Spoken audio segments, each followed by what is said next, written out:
The jump in power and range from 60 volt to 72 is quite huge, but also very expensive. But we're going to assume that you bought a bike that's 72 volts right out of the box because you're hella smart and price savvy. So we're going to use two of the most popular bikes in their size category, that being the RTR, electric pit bike from Electro & Co, and the E-Ride 3.0. There's three parts of an electric ripper's powertrain, whether that's a crazy cart, e-bike, scooter, electric dirt bike, aka an e-moto, and that is going to be the battery, the controller, and the motor. If your bike is already at 72 volts right out of the box, which there are a lot of pretty price-friendly bikes that do that, almost every lightweight e-moto in the category except for the Sur-On Lightbee. The most cost-effective upgrade, the most bang-for-buck thing that you can do for your e-moto is going to be a controller. Using the RTR for an example, you do not get any more peak power output, kilowatts, which can be converted into horsepower, but you do get more phase amps, which is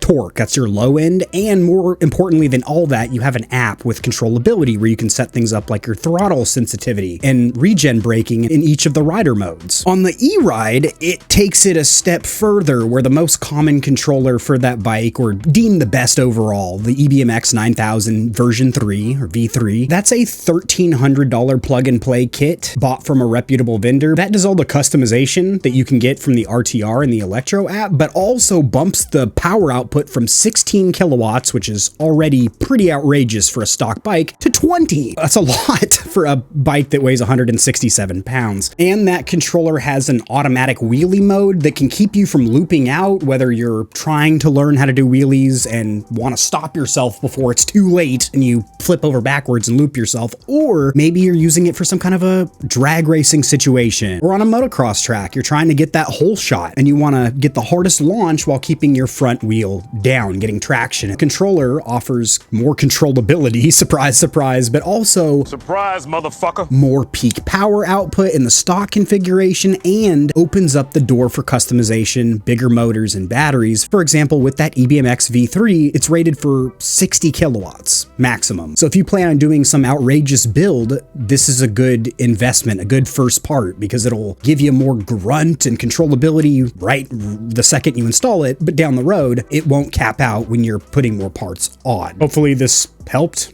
just explaining why a controller is the most effective of the three parts in an electric powertrain, motor generally being the last released. Sometimes you can get some kind of a kit or bundle, like with Electro & Co does with their 6+7 kit. Make you do a little math there to figure out you get 13 kilowatts peak there, but it recommends pairing that with the high-speed motor, which I have in Betty, but you can also get the new revolver motor, which will give it even more thermal performance and just overall better. Drop in the comments section below your favorite controller on the e-bike / e-moto scene. I did mention two of the most popular, the TrueMoto kit from Electro and EBMX 9000. Those are some good ones, but there's a lot more out there.